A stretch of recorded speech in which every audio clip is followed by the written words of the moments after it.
ഭ്രാന്തായിരുന്നു എനിക്ക് കിട്ടേണ്ടതെന്ന് ചിന്തിക്കാൻ പാടില്ല. സലുല്ലാഹൽ ആഫിയ, സൗഖ്യമാണ് നിങ്ങൾ അള്ളാഹുവിനോട് തേടേണ്ടത്, പരീക്ഷണമല്ല.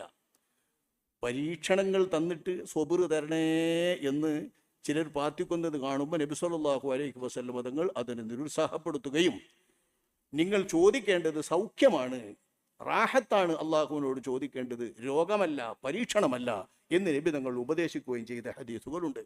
അതേപോലെ തന്നെ അഷ്റഫുൽ ഖൽഖ് സല്ലല്ലാഹു അലൈഹി വസല്ലമ തങ്ങളാണല്ലോ അള്ളാഹു തആലാനോട് ഏറ്റവും അടുപ്പമുള്ളവർ.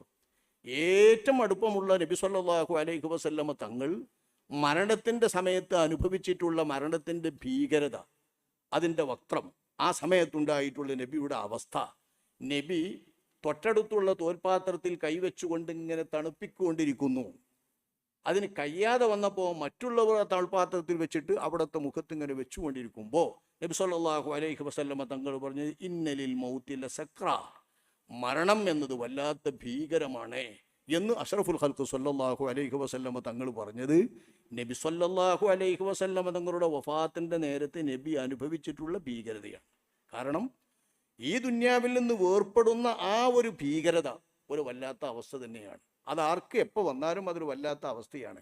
അതുകൊണ്ട് അല്ലാഹുമ്മ ഹബ്ബിൻ അലയ്യ സകറാത്തിൽ മൗത്ത്, മരണത്തിൻ്റെ ഭീകരതകളെ എനിക്ക് ലളിതമാക്കി തരണേ എന്നാണ് നമ്മൾ പ്രാർത്ഥിക്കേണ്ടത്. അത് നമ്മളെ ചില പ്രാർത്ഥനകളിലൊക്കെ ഉണ്ടല്ലോ, നിസ്കാരത്തിൻ്റെ ശേഷം പ്രാർത്ഥിക്കുന്ന ചില പ്രാർത്ഥനകളിലൊക്കെ നമ്മളങ്ങനെയാണ് പ്രാർത്ഥിക്കേണ്ടത്, സക്കറാത്തുൽ മൗത്തിനെ നിസ്സാരമാക്കി തരണേ, ആ ഭീകരത കൊണ്ട് അനുഭവിപ്പിക്കരുതേ എന്ന്. ഭീകരതയ്ക്ക് എന്ത് രസം എന്ന് ഈ ഭീകരതയൊന്നും അനുഭവിക്കാത്ത ആളുകൾ വെച്ച് പറയുന്നത് ഒരു തരം മൂഢതരത്തിലുള്ള ഒരു ചമയൽ മാത്രമാണ്. സൂഫിയറ്റന്മാരിൽ നിന്ന് വന്നുപോയ വാചകങ്ങൾ ചമഞ്ഞുകൊണ്ട് കെട്ടിച്ചമച്ചു പറയുക, ഈ രീതിയിലുള്ള സംസാരമാണെങ്കിൽ അത് ശരിയല്ല. ഇപ്പോഴുള്ളവരൊക്കെ അങ്ങനെ ഉണ്ടാക്കി പറയുന്നതാണ്. നേരെ മറിച്ച് ഇബ്നുൽ ഫാരിദ്, ഇബ്നു അദ്ഹം, അബൂ യസീദ് അൽ ബസ്താമി തുടങ്ങിയിട്ടുള്ള മഹാന്മാരായ സൂഫിവര്യന്മാരിൽ നിന്നൊക്കെ ഇതിനു സമാനമായ ചില വാചകങ്ങൾ വന്നത് ഉണ്ട്. ആ വന്നത് സ്വാഭാവികാവസ്ഥയിൽ വന്നതല്ല. അള്ളാഹുവിൻ്റെ ഹുബ്ബോ, അള്ളാഹുവിൻ്റെ മുൻപിലുള്ള ഭയമോ, അള്ളാഹു തആലാനെ കാണണമെന്ന ആർത്തിയോ മനസ്സിൻ്റെ അകത്ത് നിറഞ്ഞു നിൽക്കുമ്പോൾ വിഭ്രമാവസ്ഥയിൽ വന്നിട്ടുള്ള പരിഗണിക്കാൻ പറ്റാത്ത ചില പദങ്ങളാണ്.